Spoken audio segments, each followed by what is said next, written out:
Hello നമസ്കാരം. എല്ലാവർക്കും എൻ്റെ പുതിയൊരു വീഡിയോയിലേക്ക് സ്വാഗതം.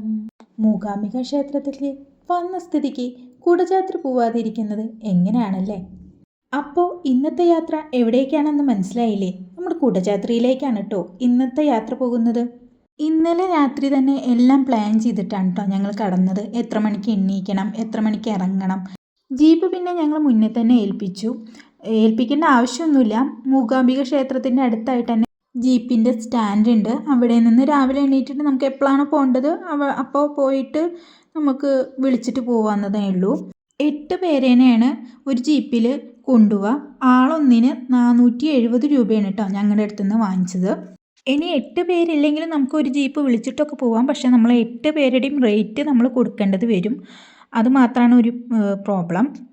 ഭാഗ്യത്തിന് ഞങ്ങൾ കറക്റ്റായിട്ട് 8 പേര് തന്നെ ഉണ്ടായിരുന്നു കേട്ടോ. ഈ യാത്ര ചെയ്യണമെന്ന് വെച്ചാൽ ഫോറസ്റ്റ് പാസ് നമുക്ക് എന്തായാലും വേണം കേട്ടോ. അത് എടുത്തിരിക്കണം. നമുക്കും എടുക്കണം, ജീപ്പിനും എടുത്തിരിക്കണം. പിന്നെ അവർ ചെക്ക് ചെയ്യുമ്പോൾ വാട്ടർ ബോട്ടിലൊക്കെ ഉണ്ട് എന്ന് നോക്കും. പ്ലാസ്റ്റിക്കൊന്നും അവിടെ കളഞ്ഞിട്ട് വരാനൊന്നും പറ്റില്ല. അപ്പോൾ അവർ നന്നായി ചെക്ക് ചെയ്തിട്ടേ നമ്മളതിനെ മല കയറാൻ സമ്മതിക്കുള്ളൂ കേട്ടോ. ഒപ്പം അവർ നമ്മുടെ പേരും അഡ്രസ്സും ഒരു ഫോൺ നമ്പറും വാങ്ങിച്ചു വെക്കും കേട്ടോ. എന്നിട്ടാണ് നമുക്ക് പാസ് തന്നിട്ട് നമ്മളെ മല കയറാൻ സമ്മതിക്കുന്നത്. ജീപ്പിൻ്റെ ഒപ്പമുള്ള ഒരു ഓഫ് റോഡ് യാത്ര അടിപൊളിയായിരുന്നു കേട്ടോ. അങ്ങനെ നമ്മുടെ ജീപ്പിലുള്ള യാത്ര ഇവിടെ കഴിഞ്ഞു കേട്ടോ. ഇനി നമ്മൾ മല കയറാൻ പോകുന്നത് കാൽനടയായിട്ടാണ്. ഇപ്പോൾ ഇവിടെ ഒരു ചെറിയ കുളം കണ്ടില്ലേ? അതിൻ്റെ സൈഡിലായിട്ട് ഒരു ക്ഷേത്രം ഉണ്ട് കേട്ടോ. മൂകാംബിക ദേവിയുടെ മൂലസ്ഥാനം എന്ന് പറയുന്ന ഒരു ക്ഷേത്രം ഉണ്ട് അവിടെ. ആദ്യം ഞങ്ങളവിടെ തൊഴുതിട്ടാണ് മല കയറാൻ. അതുകൂടാതെ അതിൻ്റെ ചുവടെയായിട്ട് ഇനിയും 2 അമ്പലം കൂടി ഉണ്ട്. ഞങ്ങളെപ്പോലെ തന്നെ ധാരാളം ഫാമിലീസുകളും മല കയറാൻ കൂടെ ഉണ്ടായിരുന്നു കേട്ടോ. ഞങ്ങൾ പതുക്കെ കാഴ്ചകളൊക്കെ കണ്ട് ആസ്വദിച്ചിട്ടാണ് മല കയറുന്നത്. ആദ്യമായിട്ട് പോകുന്നത് കൊണ്ട് തന്നെ ഞങ്ങൾക്ക് എല്ലാവർക്കും വല്ലാത്തൊരു എക്സൈറ്റ്മെൻറ്റ് ഉണ്ടായിരുന്നു.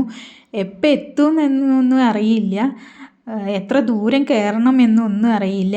എന്തായാലും അടിപൊളിയായിരുന്നു യാത്രയൊക്കെ. ഞങ്ങളൊരു 7:30 ആവാൻ നേരത്താണ് കേട്ടോ ഇറങ്ങിയത്. ഞാനത് പറയാൻ വിട്ടുപോയി. വെയിലധികം വരുന്നതിന് മുന്നേ തന്നെ പോയിട്ട് വരണം എന്ന് വിചാരിച്ചിട്ടാണ് അങ്ങനെ ഒരു പ്ലാനിങ് നടത്തിയത്.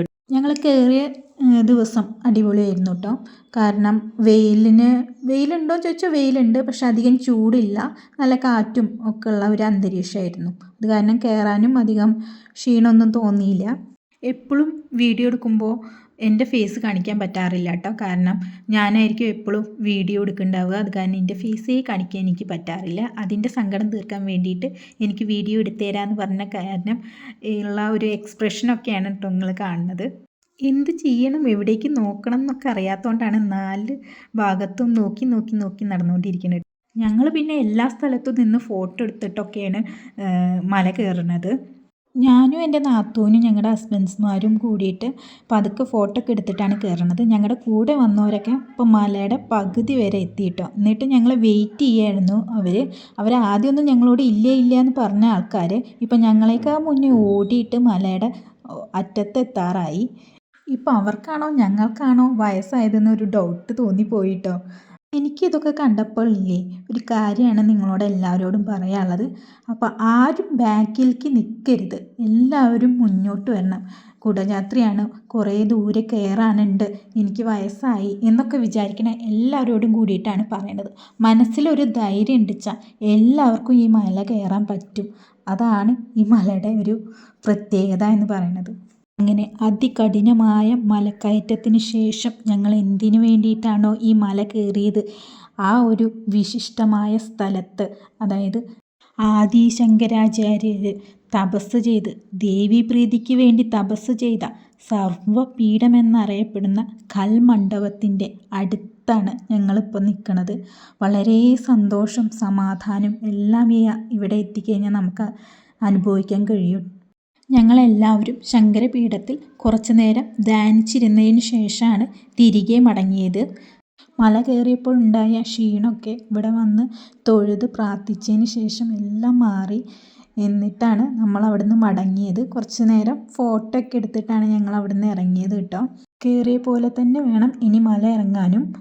ഐതിഹ്യത്തിനും കഥകൾക്കും ഉപരിയായിട്ട് ധാരാളം മനോഹരമായ കാഴ്ച ഉണ്ട് കേട്ടോ ഇവിടെ കാണാൻ. നമുക്ക് തിരിച്ചിറങ്ങുന്നതും ഈ മനോഹരമായ കാഴ്ചകൾ കണ്ടിട്ടാണ്. എല്ലാവരും ഒരു പ്രാവശ്യമെങ്കിലും ഇവിടേക്ക് വരണം. തിരിച്ചു വരുമ്പോഴുള്ള ജീപ്പിൻ്റെ കൂടെയുള്ള അതിസാഹസികമായ യാത്ര അടിപൊളിയായിരുന്നു കേട്ടോ.